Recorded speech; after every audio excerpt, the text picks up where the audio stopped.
Welcome back to the Rusty Pipes Week 8 predictions. I'm your host, Michael Moore, and we'll get right into this. Our first matchup of this week, we have a toilet bowl matchup between Juicy Bear and Sierra's Cuck, the 12th and 10th seed in the standings.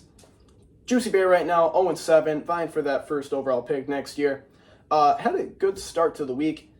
He had Baker Mayfield, Chris Godwin all perform over the projections, but even then he's still projected to lose 118 to 100, but I'll be giving my own predictions just like any other week. Other than those two players, he doesn't have too much standing out besides Sam Laporta taking on the Las Vegas Raiders. He has a good matchup there. I expect another good game from Laporta. Other than that, though, he's just got a bunch of low-end players or Aaron Jones playing against Minnesota, but we'll see how healthy he can be in this game and if he can actually perform. Maybe drop some more trade value for UD. Russ, on the other hand, also has Sun God going against Las Vegas Raiders. I expect a big game from him. Jalen Waddle going against New England. Maybe he can have a big game, draw some trade interest for that young speedster, because right now that's all he can hope for. He does have Alvin Kamara going against Indianapolis. Kamara has been great ever since he came back from suspension, just putting up PPR points, monster games every week. I would be surprised if Russ doesn't trade him sooner or later. But overall, this game doesn't have too much of an impact on the actual playoff push unless Russ decides that he actually wants to buy in after another week, putting him at 3-5. We'll see. Overall, though, I expect Russ to win this one with a score of 112 to 92. Next up in the Week 8 predictions, we have probably the matchup of the week. Baby Back Gibbs, owned by Smiley, currently in second place, going against Matt Schultz, also 5-2, sitting in third.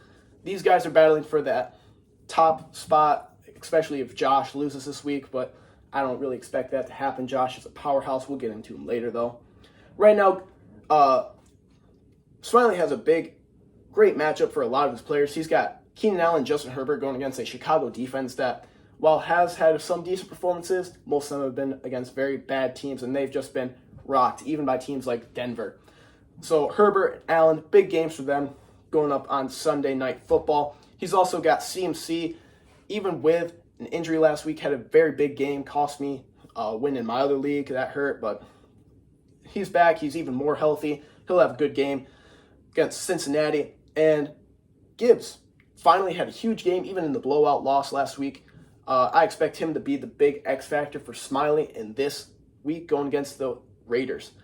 Schultz, on the other side of this matchup, has Pat Mahomes going against Denver. He had a kind of a rough game 2 weeks ago when they played him. And now reports are coming in that Mahomes is playing through the flu, and it's going to be a very rough weather snow game. He's also got Chris Olave going against Indy. We'll see how he performs, especially coming off the speeding ticket that he got. Maybe he can use some of that speed this week in that matchup. And then he's just got the all-around dominant Travis Etienne, great player this year, and Jonathan Taylor. We'll see how his two running backs can help him in this performance. Biggest X factor this week, though, will probably be DJ Moore going against that Chargers defense. Haven't been great all year, and DJ Moore, he can have those really boom games. We'll see how Tyler Bagent can feed him the ball in this one.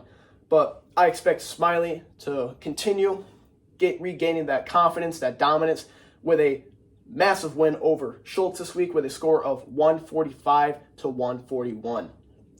Next up, we have El Cabo going against Carson, Live Laugh Facebook. Another great game this week as we have the 5th seed going against the 4th. Carson had a kind of slower start to the week as Diggs only got him 16 on Thursday Night Football, but still a good performance. You like to see that, but Diggs can always do better, especially in a tough matchup like this one. You want those big games from your stars. He does have Tua going against a New England defense that can have those up and downs, but I expect that Dolphins offense to just be dominating once again this week, and Tua is going to have a big game. He does have Raheem Mostert as well. I think Mostert will be back. He'll be doing great things. His biggest contributor this week, the X factor for him, will be Jacoby Myers going against Detroit. Freshly acquired from Mike Moore in a trade recently last week. Myers is currently in his flex going against Detroit, and we'll see how he can perform. Especially, I don't know if Jimmy Garoppolo's back or if it's going to be Brian Hoyer. We will see, but that'll be a big key player for Carson. On the other hand, we have Cobb He has Hurts going against Washington. I believe Hurts had a good game against Washington when they played him earlier in the year, but it was a tight matchup, so we'll see how he performs. He's also got Zach Moss. He is no longer questionable. He is healthy, but with Jonathan Taylor coming back and gaining more and more of that backfield workhorse role, we'll see how Moss can perform against a tough New Orleans defense. He does have Jamar Chase also going against a tough San Fran defense, but the biggest X factor will probably be that Michael Pittman. We'll see if Gardner Minshew comes back down to earth or if Pittman can have another big game. I will say last week he was having a rough game until he caught that big 60-yard touchdown towards the end of the fourth quarter, and we'll see how well he does against this tough New Orleans defense. But I expect Carson to come out of here with another victory coming off of that tough upset loss to his dad, and he comes back into the win column, knocking Cobb on 3 straight losses with a score of 135 to 126. Next up, we have Josh going against Parlay Melee and Reej. Now, Reej is 4-3. He's had definitely a lower record than what we expected, especially with them coming in with those great picks. If you want a more in-depth breakdown, I just posted the power rankings and mid-season grades, so I'll go over that, kind of where his drafts came in and stuff over there in that video. But Josh, slow start to the week, only 8 points from James Cook, and that's going to be tough, especially in once again, we have just great matchups all around this week. We have the 2 and the 3, the 4 and the 5, and the 1 and the 6 playing. After this week, those standings will definitely be mixed up. But right now, in this week, we have Josh. He does have a great matchup in all of his receivers. He has A.J. Brown going against Washington, Tyreek Hill against New England, and Cooper Kupp with the toughest matchup against Dallas. But as we've seen, unlike last week, Kupp can always perform even against tough matchups. The X factor, though, will definitely be Joe Mixon going against that San Fran defense. That Bengals running back, we'll see if he can perform well this week. On the other hand, we have Reej. He had a great game from Josh Allen in his Thursday Night Football performance against Tampa Bay. But the biggest thing this week is if Bijan, now that he's back from being sick, if he can perform against that tough Tennessee run defense. Although Arthur Smith, while he doesn't like to use Kyle Pitts or Drake London, he loves Bijan. So we'll see how well Bijan can perform this week. His biggest X factors are actually going to be both his receivers, and Calvin Ridley and DK Metcalf. Both of them have just been underperforming this year, especially Calvin Ridley. Although Ridley does have the better matchup this week against Pittsburgh, who gives up a good amount of points to those opposing wide receivers. DK, on the other hand, has going against the top defense in the league in Cleveland, although we did see both Josh Downs and Michael Pittman have good weeks last week, so we'll see how he can perform there against and it is at home, so he doesn't have to deal with that dog pound crowd. I do expect Josh to come out with a victory this week, though, with a score of 132 to 130. It's a tight matchup, but he does come out with a victory. Big game from Jared Goff against Vegas as well. I do expect that to be another key factor. Next up, we have Drone Tree Trimmer going against Shazimler's List. Right now, Jay is on a 2-game win streak, and I expect him to improve that to a 3-game win streak with an easy win over Mike this week. You know, Mike doesn't have much left on his roster. His only player projected over double-digit points besides his QB is Cortland Sutton, and that's only 10.5. So not much left on Mike's roster. He's building for next year. He's got some young key pieces. But on the other hand, Jay, he's got a solid lineup now. He's got CeeDee Lamb, a healthy Saquon Barkley. Kelsey's just been dominating, especially with Taylor Swift at the games, and newly acquired Lamar Jackson.